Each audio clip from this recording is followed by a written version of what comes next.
It is so great to be here with you today and the Vice President to talk about the Biden-Harris administration's commitment to ensuring access to quality reproductive health care for all, including the brave women who served our country in uniform. That's right. At VA, we have one mission: to fulfill President Lincoln's promise to care for those who have served in our nation's military and for their families, caregivers, and survivors.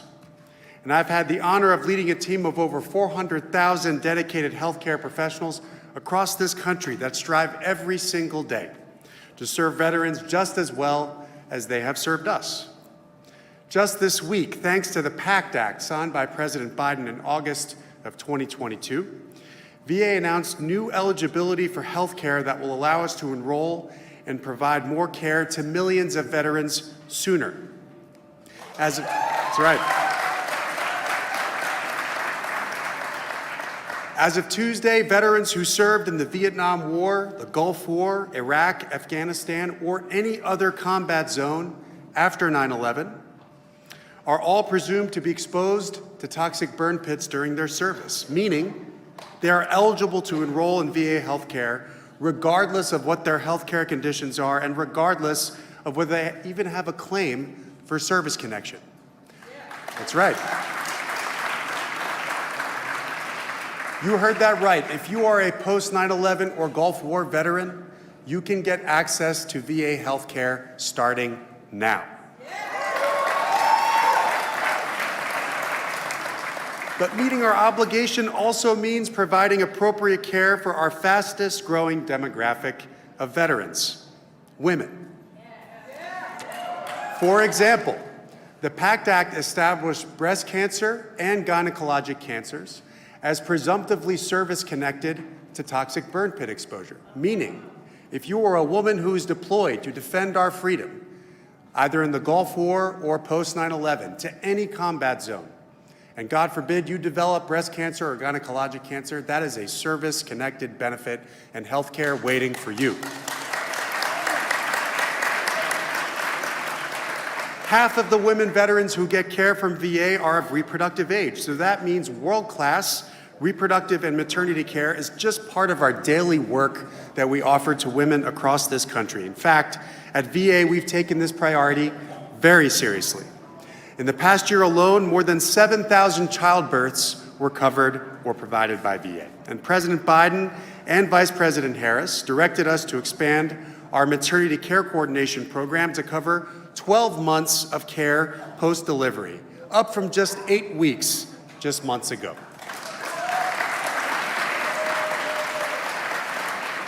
These coordinators help veterans navigate health care inside and outside of the VA and connect veterans with care after childbirth, ensure access to follow-up screenings, and more. This means that veterans will have the full support and the resources they need from VA, regardless of where they give birth. Knowing that maternal morbidity and mortality risk can last up to a year after birth, this is needed care for veterans.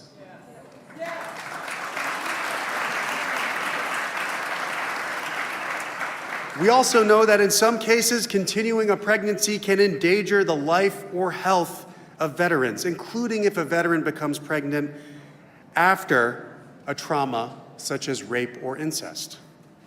And so in the wake of the Supreme Court decision that led to some states restricting access to that needed care, VA began providing abortion counseling and care in certain cases to veterans across the country. And we recently finalized a rule confirming that care. This care can save veterans' lives, and there is nothing more important than that.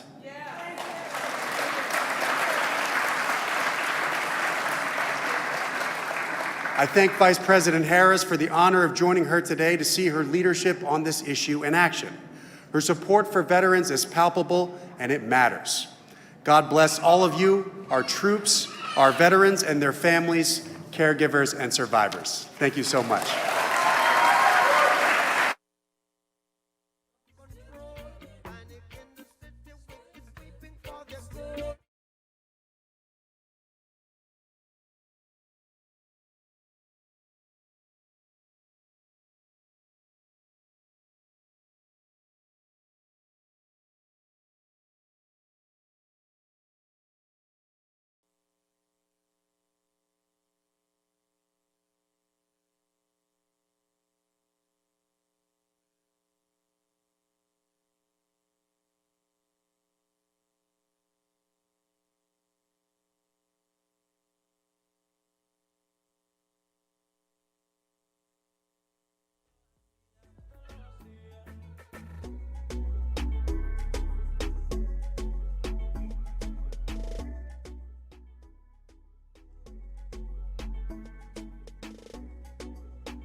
Please welcome Mayor Kate Gallego.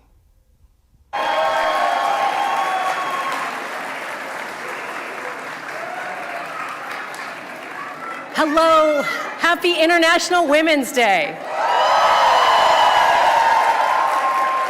We all get to celebrate International Women's Day with the most powerful woman on the planet. I'm Phoenix Mayor Kate Gallego, and it's an absolute honor to welcome Vice President Harris to the Valley of the Sun. We are the largest city governed by a pro-choice woman mayor and pro-choice women supermajority.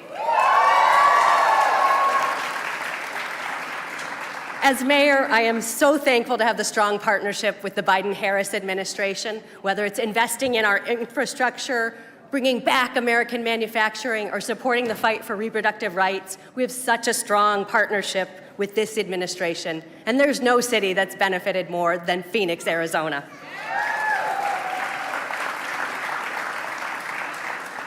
Phoenix is proud to be a pro-choice city. When the Supreme Court rolled back the clock by 50 years, overturning Roe versus Wade, the Phoenix City Council took action. We completely deprioritized police enforcement of archaic abortion laws, laws that harm women who don't have the means to safely seek an abortion, laws that take aim at medical professionals for providing care, laws that simply do not belong on the books. Arizonans have the chance to make their voices heard this year by voting whether to enshrine abortion as a right in our state constitution. This could not be more important.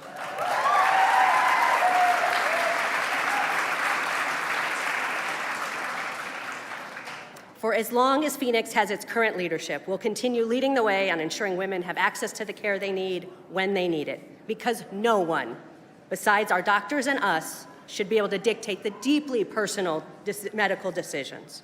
We are so fortunate to have a president and vice president who understand that and who are right there with us.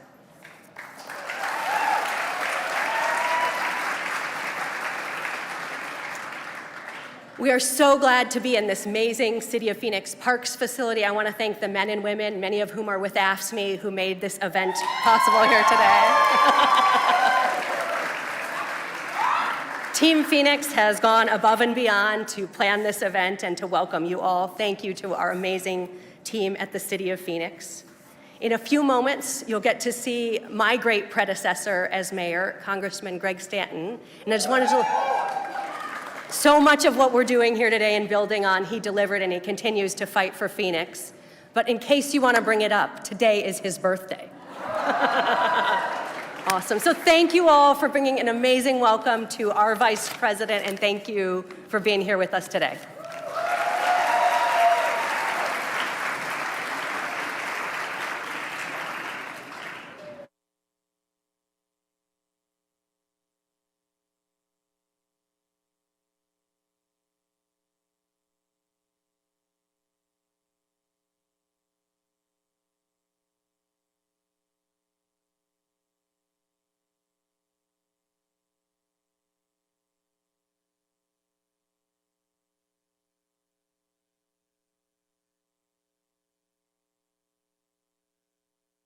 Please welcome Congressman Greg Stanton.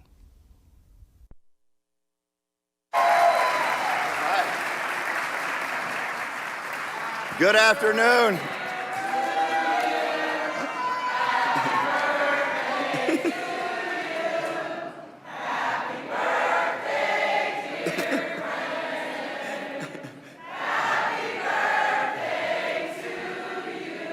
Thank you so much.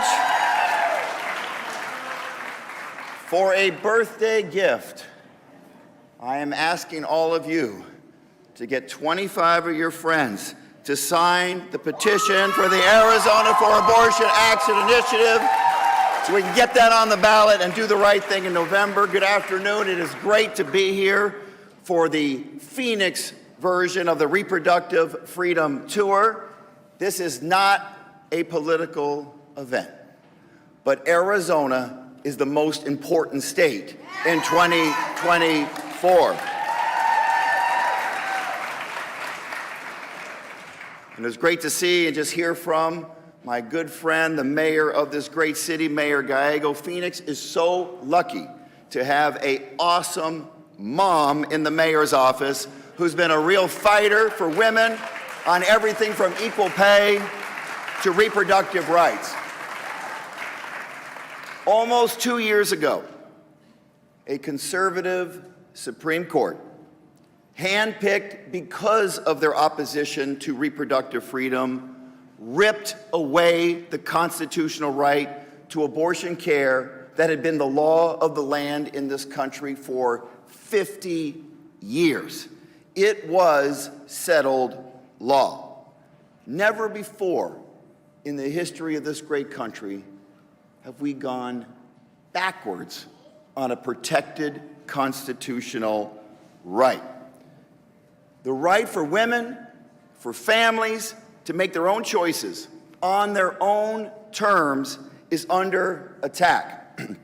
Anti-choice extremists are looking to take us back even further, asking the Arizona Supreme Court to revive a near-total ban on abortion that was passed in 1864.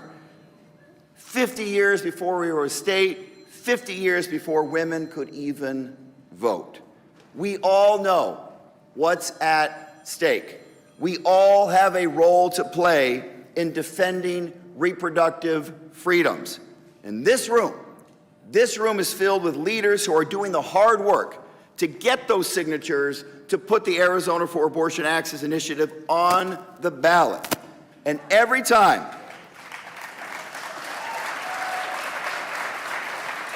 around this country, every time restoring abortion rights has been on a ballot since Roe was overturned, it has won, and we will win big in Arizona in November.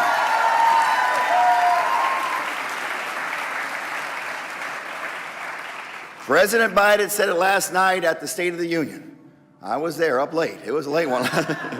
President Biden said, elect a Congress that supports the right to choose, and we will restore Roe v. Wade as the law of the land again. We will pass the Women's Health Protection Act and enshrine the right to abortion into federal law.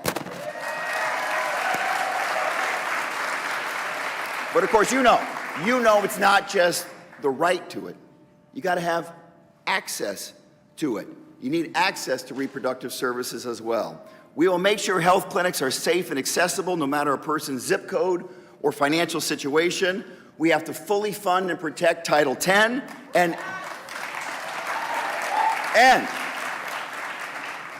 we need to end the Hyde Amendment for good so that those already struggling to make ends meet aren't forced to pay more out of pocket for reproductive care. But the anti-choice movement isn't stopping at abortion. No, their extreme, out-of-touch agenda is going after birth control, and it's even put access to fertility treatments at risk for millions of Americans trying to grow their families. It's shocking. But the goal for the anti-choice movement is and has always been about controlling women's bodies. That's why it's crucial we also take federal action to protect access to contraception and treatments like IVF. It should always be your decision and only your decision, not a politician's decision.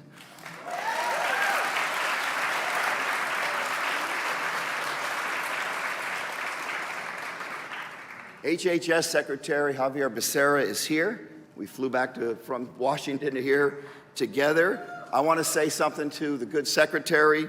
He is doing everything in his power to protect and expand Americans' access to quality health care, and he's doing great work to cut pharmaceutical drug prices in the United States.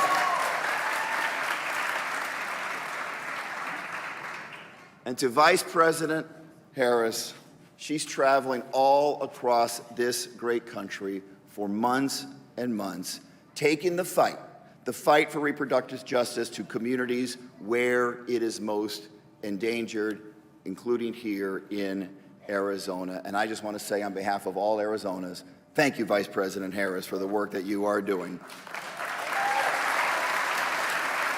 And thank each and every one of you for being here. We won't stop. We can't stop fighting. The fight goes on. Thank you very much. Thanks for being here.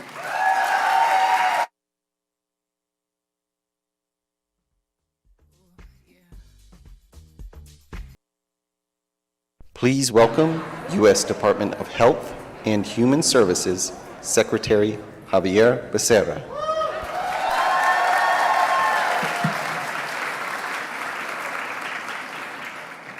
It is great to be with you all today. Thank you for taking the time to be with us on a very important day. I want to recognize the Vice President of the United States, Kamala Harris, for making another stop throughout America. Your awesome Mayor, Kate Gallego. Mayor, where are you? Are you still here? She has been fantastic as a leader of a great city that you all keep growing.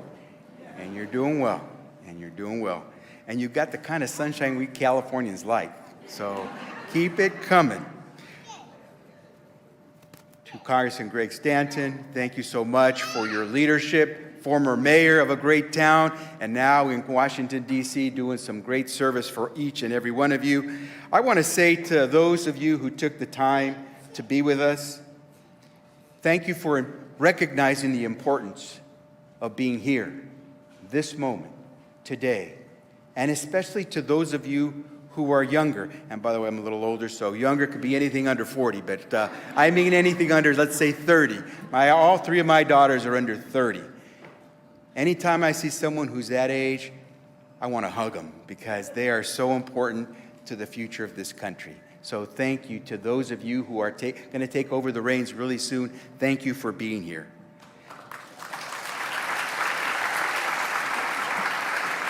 Less than 24 hours after the President's State of the Union address, it is great to be in this wonderful city here at the South Mountain Community Center. Yes, sir. Yes, sir. Very good.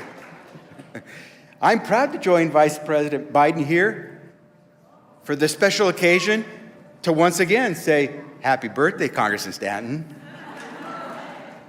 We all got to say that periodically, right? Pretty soon he's not going to want to have anyone know that it's his birthday, so may as well say it while we can. And actually, I think we all understand why we're really here.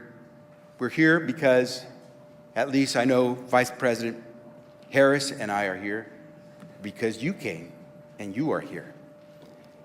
We're here and we care because you care. We will fight because we know you will fight. And this is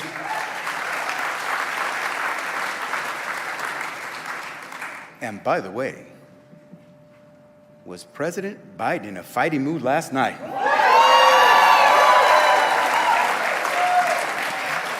We are in this together. We are in this together, protecting your access to medication abortion, all the way to the Supreme Court. We are here together, protecting your right to contraception care. We are here together, protecting your right to privacy, whether you are a patient or a provider. We are here together, protecting your right to emergency care. Because regardless of why you found yourself in emergency, when you get to that hospital ER room, you're entitled to the care that keeps you stable and alive, including abortion care. We're here enforcing the requirements that health insurance plans and pharmacies ensure that you are given the care you're entitled to. And that includes contraception care with zero out-of-pocket costs to you, and we're going to make sure we enforce that right that you have. We're going to be sure to work with you, to inform you that you have rights. Regardless of what state you're in this country, you have rights. And you should know where you can access the care that you need. And that's why we established reproductiverights.com, so you know where you can go to get the information you need to protect your rights. We do all of this because we know that, well, women and doctors are facing risks and threats to their life, to their well-being. We know that a 10-year-old rape victim must leave her home and her state to receive the abortion care she needs. We know that there are tens of thousands of women and girls who are raped and become pregnant, who live in states that will deny them the abortion care they need. We know that there are doctors like Carolina Reyes, my wife, who is a high-risk OBGYN, that before she can dispense her medical opinion, today she wonders if she has to consult legal opinion about the care that she will deliver.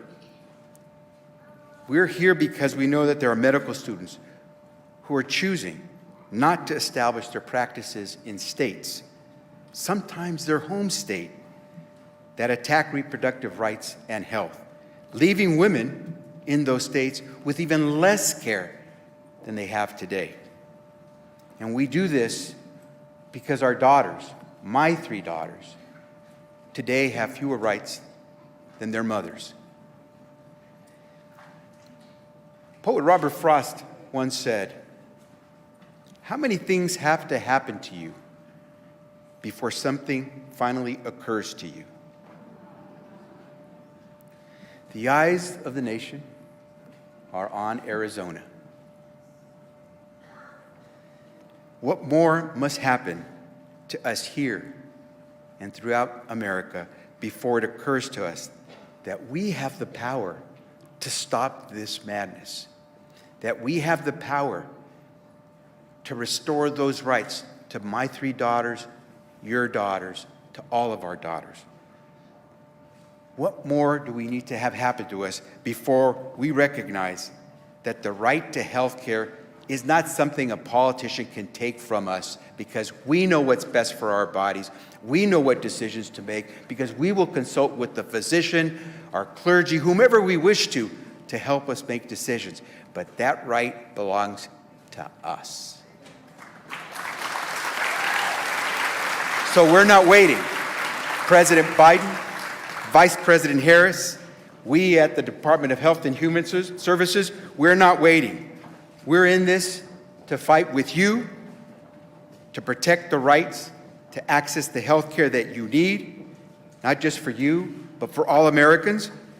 We're here to make sure that that includes abortion care, contraception care, in vitro fertilization care, you name it, we're here to fight. That's why we're here today in Phoenix, because you came, we come. You fight, we will fight. And when you win, we will be right there with you. Thank you all very much.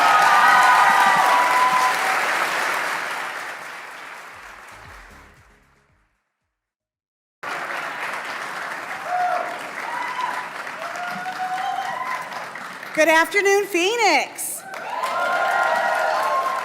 I'm delighted to be here. My name is Angela Flores, and I am a proud Arizonan born right here in Phoenix and raised in Holbrook, a little small town up in northern Arizona. I consider myself an example of what the opportunity our state provides. I went to Holbrook Public Schools, home of the Roadrunners. Meet me. After high school, I lived at home while attending a local community college to stretch our family's resources a little bit further, before moving here to Phoenix to attend Arizona State University. Go Devils! I've spent my life working in every corner of our beautiful state, collaborating with stakeholders to increase opportunity, access, and visibility for marginalized communities. I started my career in public service working for the Girl Scouts, the very same council in which I was a Brownie and a Junior Scout. That led me to a seat in the Hispanic Leadership Institute, a program that allowed me to join local Latino leaders in understanding the issues impacting communities throughout our state. And that foundation helped me understand that as a Latina leader, I had a unique opportunity to create more seats at tables where decisions were being made on behalf of our communities. That experience really helped me focus my career solely on public service, specifically in healthcare, where I joined Valle del Sol Community Health for nearly a decade. I worked on advancing health equity and addressing the social determinants of health in the Latino community. During those years, I learned from our patients that economic prosperity is deeply tied to access to quality health care, especially for young women.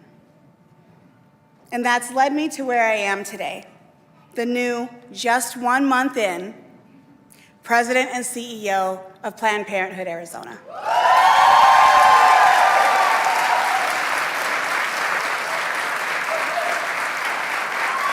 Thank you. Before joining as a staff member, I spent 7 years volunteering at Planned Parenthood Arizona. But most importantly, I've been a patient at Planned Parenthood for over 20 years. I'm still a patient.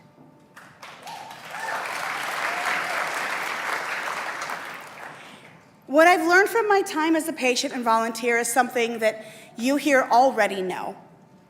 Choosing when and if you want to parent is the single most critical decision that impacts your socioeconomic future. And just as many of you here today, I too have people in my life whom I love dearly who were unable to make that choice simply due to accessibility. And it changed the trajectory of their lives. Today, millions have had that ability to make that decision for themselves taken away. The overturning of Roe v. Wade was a dark and heavy day, and it required abortion care to pause in our state for far too long. But in these darkest moments, we also found glimmers of light. It has been our providers at Planned Parenthood Arizona who have remained a positive force to reckon with. They've worked around the clock to meet Arizonans' increasing demands for long-acting forms of contraceptions, inserting IUDs for patients who worry that short-term birth control methods could be targeted next. One recent example really stood out to me. Our chief medical officer performed an abortion for a patient who had to drive hours and hours across several states with her small children in the back seat just to get to our health center. Arizonans know it is well past time to protect access to abortion in our state. I see it every day in the high fives from strangers, in the yard signs across town, and in really the widespread community support for our abortion patients and providers. We are in a critical moment for reproductive freedom in Arizona. We are currently awaiting a decision from the Arizona Supreme Court.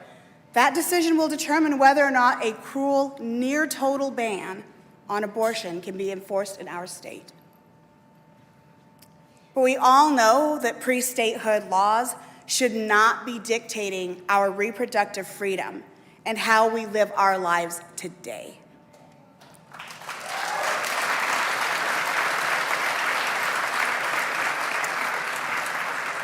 Arizonans want and deserve the freedom to make our own decisions about our reproductive health. And President Biden and Vice President Harris know this. That's why they've been fighting for us. Simply put, they've been relentless in their pursuit to protect access to sexual and reproductive health care in the face of state restrictions on abortion imposed after the fall of Roe. And as I look out and see all of you here with such a strong showing of support, this really is an incredible moment. It's certainly not something on little Angela's life bingo card. I never thought I would be introducing the Vice President of the United States.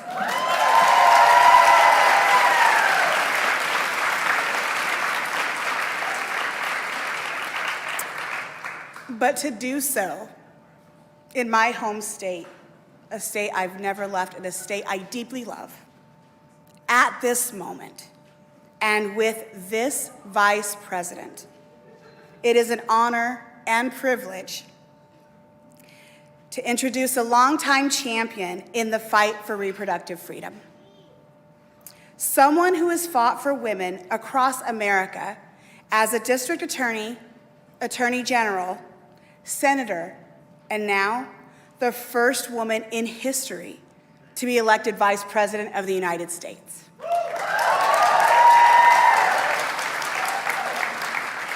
So everyone, please make some noise and join me in giving a loud and proud Arizona welcome to our Vice President, Kamala Harris.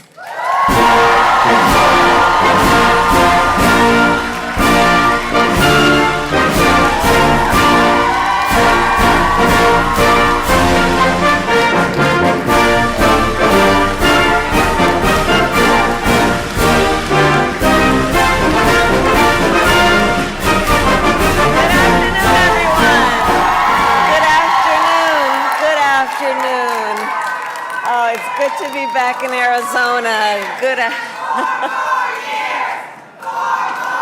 We will get 4 more years, won't we? I want to thank President Flores for her incredible work. And of course, the words I just said to her, I thank her for stepping up to serve at this moment in the history of our country, because these truly are challenging times. And for all the leaders who are here, the courage that you show every day to do this work is extraordinary. And you do this work on behalf of people we may never meet and people who may never know our names. But because of your advocacy and your fight, they will forever be benefited. So I thank everyone here for your leadership and all the extraordinary leaders who are here, including Secretary Becerra, who is here, your mayor, Kate Gallego. I have to tell you, she's so wonderful. She met me on the tarmac as I landed at Air Force 2, and she's been talking with me about all the work, all the good work that she's doing here. I thank you, Mayor. Congressman Greg Stanton is here, a powerful voice for this city, and in particular on the issue of public transit and water infrastructure. And by the way, today's his birthday. Yes, okay, so we all wished him a happy birthday. And of course, my dear friend Ruben Gallego wanted to be here today, the congressman. I saw him last night in Washington at the President's State of the Union. I've known him for a while, and I have to say that the congressman, he is a tireless fighter for the people and the families of Arizona. So we are thinking of him, and he has been a true leader, a national leader to the President and me in terms of his advice and friendship. I also want to thank all the organizers in Arizona who are collecting signatures to uphold one of our nation's highest ideals. Thank you all. This makes a huge difference. And of course, you are fighting for the ideal of freedom. Freedom. Freedom. It is fundamental to the promise of America. Freedom of speech, freedom of worship, freedom of assembly, and the freedom to vote. And in America, freedom is not to be given. It is not to be bestowed. It is ours by right. And that, of course, includes the freedom to make decisions about one's own body, not the government telling people what to do.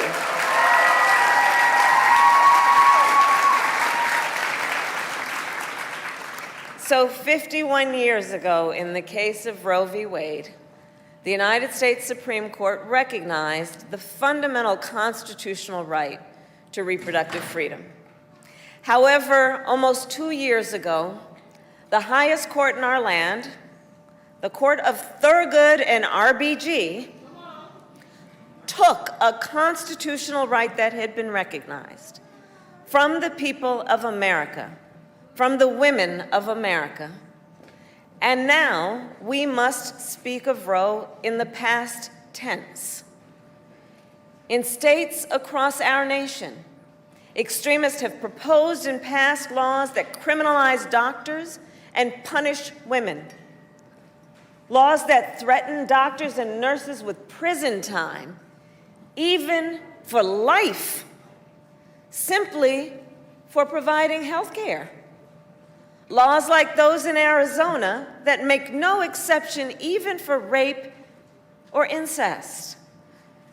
Now, as many of you know, I started my career as a prosecutor specializing in crimes of violence against women and children. What you may not know is why. So when I was in high school, my best friend, I learned, was being molested by her stepfather. And so I said to her, look, you've got to come stay with us. I called my mother, and my mother said, absolutely, she has to come stay with us, and she did. So the idea that someone who survives a crime of violence to their body, a violation of their body, would then be told they don't have the authority to make a decision about what happens to their body next? That is immoral. That is immoral.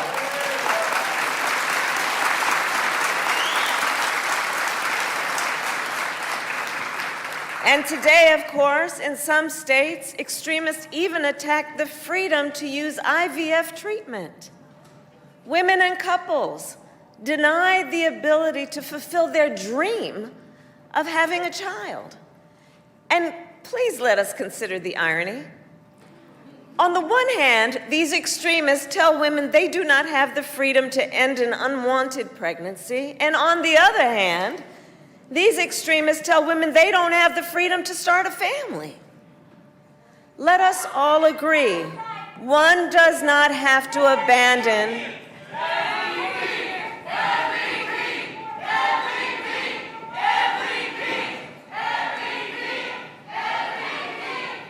Let us all agree, one does not have to abandon their faith or deeply held beliefs to agree the government should not be telling her what to do with her body.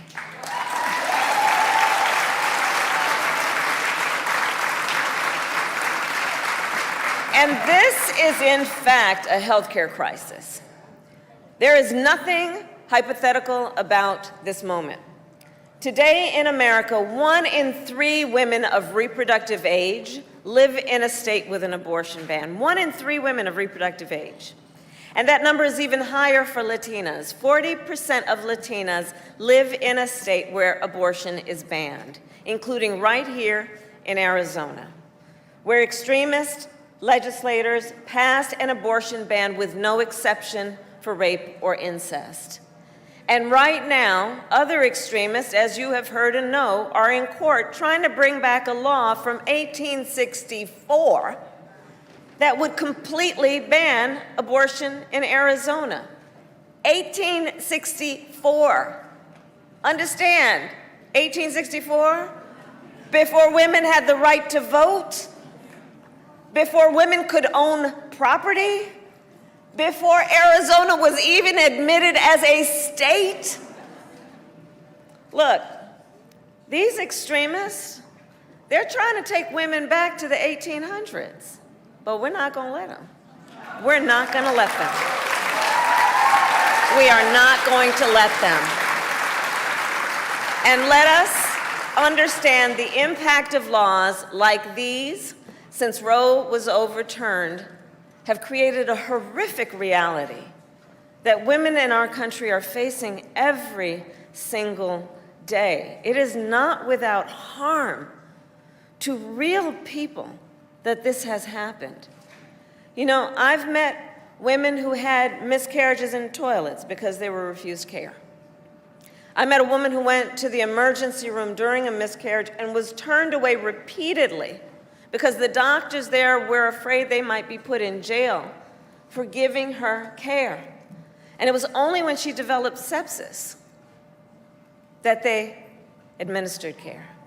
And consider that the majority of women in America are mothers who have abortions. The majority are mothers.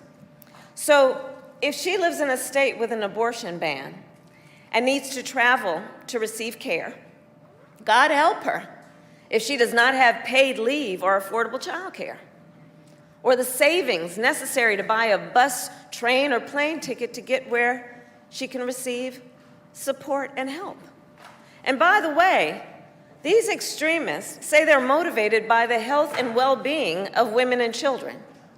while they are silent on the issue of maternal mortality. That in connection with childbirth, women in America die at a higher rate than any women in a wealthy nation around the world. The issue of maternal mortality, and they've been silent on that, and all of a sudden they are the great defenders of women and children. Consider on the issue of maternal mortality that black women are 3 times as likely to die in connection with pregnancy, Native women twice as likely, rural women 1.5 times as likely. And the top 10 states with the highest rates of maternal mortality all have abortion bans, including Arizona. The hypocrisy abounds. And the reality, in real time across our country, is that for every story we hear, there are so many that we do not. Today, an untold number of women are silently suffering. Women who are being subjected to profound judgment, women who are being made to feel as though they did something wrong, as though they should be embarrassed, as though they are alone. So to these women I say, we see you, and we are here with you, and we are always going to stand by you. You are not alone.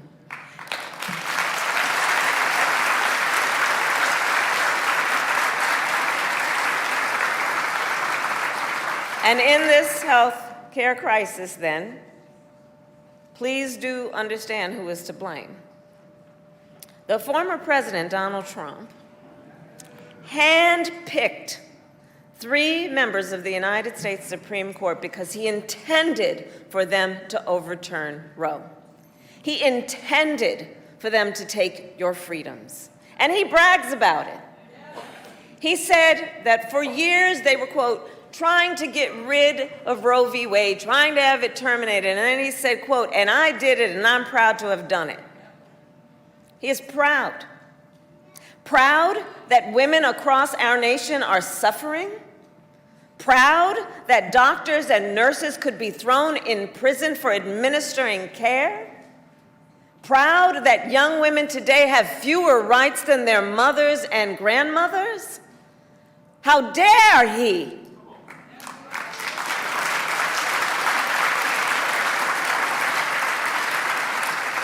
So let us understand, the former president is the architect of this healthcare crisis. And the extremists are not done. In the United States Congress, extremists tried to pass a national abortion ban to outlaw abortion in every single state. But what they need to know is that if Congress passes a national abortion ban, President Joe Biden will veto it.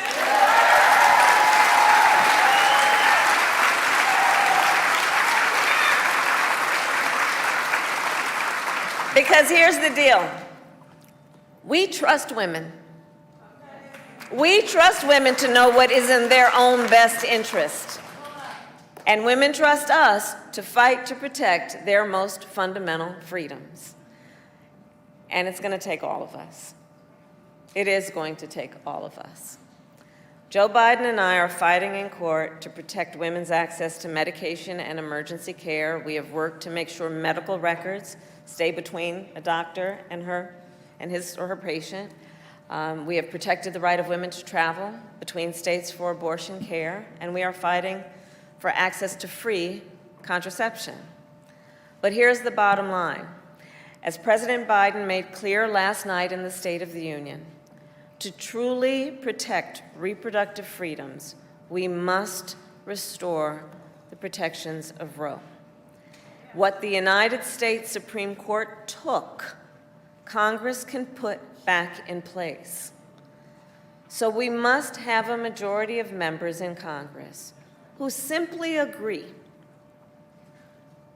regardless of their personal beliefs for themselves or their family, who just simply agree that the government should not be making these personal decisions for other people. That's the bottom line. And when Congress passes a law that restores reproductive freedoms, and the reproductive freedoms of Roe, Joe Biden will sign it into law.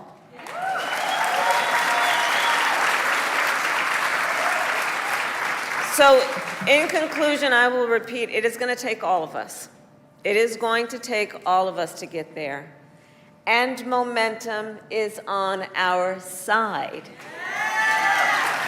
Since Roe was overturned, every time reproductive freedom has been on the ballot, every time, 22, 23, every time reproductive freedom has been on the ballot, the people of America have voted for freedom. From Kansas to California to Kentucky, in Michigan, Montana, Vermont, and Ohio, the people of America voted for freedom by overwhelming margins. And by the way, that also makes a different point, which is this is not a partisan issue. It's not a partisan issue. In red states and blue, tens of millions of Americans marched to the polls, and the voice then of the people has been heard, and it will be heard. So in conclusion, I ask today, Arizona, are you ready to make your voices heard? Do we trust women? Do we believe in reproductive freedom? Do we believe in the promise of America? Are we ready to fight for it? And when we fight, we win. God bless you. God bless the United States of America. Thank you all.